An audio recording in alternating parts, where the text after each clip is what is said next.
Yo, good afternoon guys. Mag-change oil tayo ng e-bike. Change oil gear oil. Yan, gamit tayo ng gear oil na around 100 ml to 120 ml.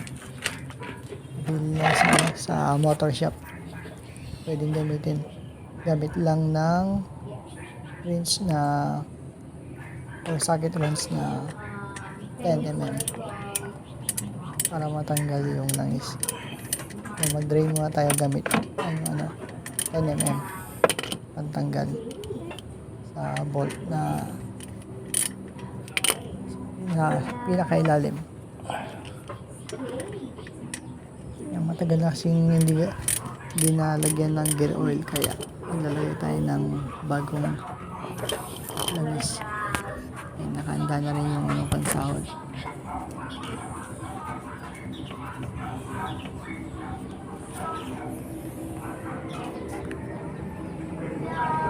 Tapos yung socket naman po sa filling niya is around, ang socket size naman niya is 12 mm.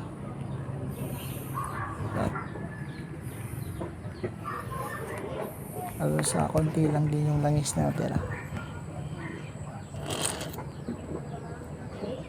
So ang required is every 6 months. Once every 6 months. Yung laging ginagamit. May budget naman, pwedeng every 3 months. Yan. Inabot na tayo ng gabi kasi may ginawa pa tayo. Habang nag-drain, ilagay ko na rin yung nut sa ilalim. Higpitan na. Nag-fill up na ako ng panibagong langis.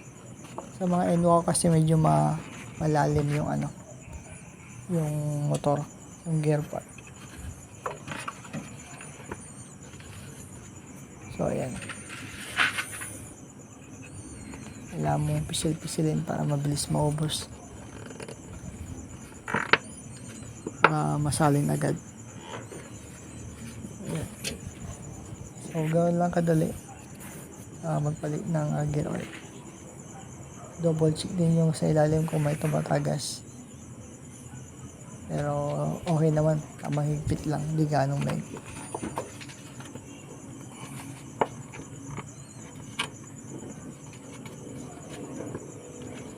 Mura lang yung gear oil na around 100, mahigit 120.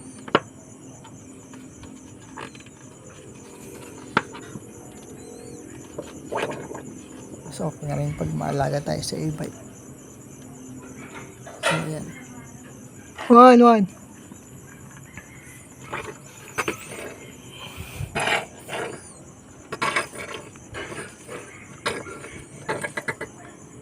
Antayin natin maubos yung langis. Yan, ganyan lang kadali. Paano magpalit? Mahirap lang kasi nasa ilalim. Kailangan yung tamang pwesto.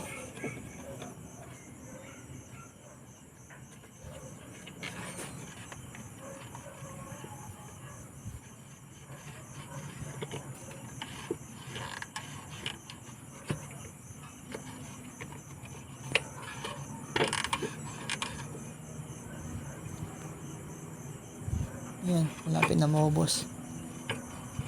Pisil-pisilin lang daw maubos. Tama lang yung ubusin yung laman. Yan, ubos na.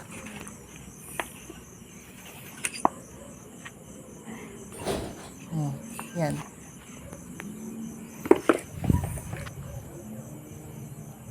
Balik na yung cover niya sa taas. Nakapiling bulb niya. Linisin, tapos balik na. Gamit lang ng 12 mm pangipit, tapos socket para mabilis.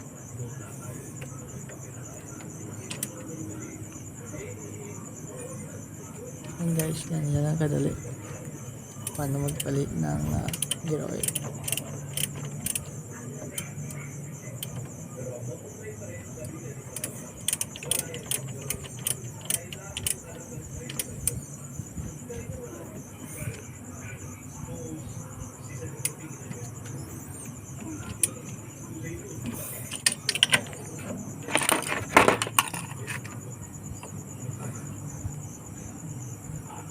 So, ayan, double check lang.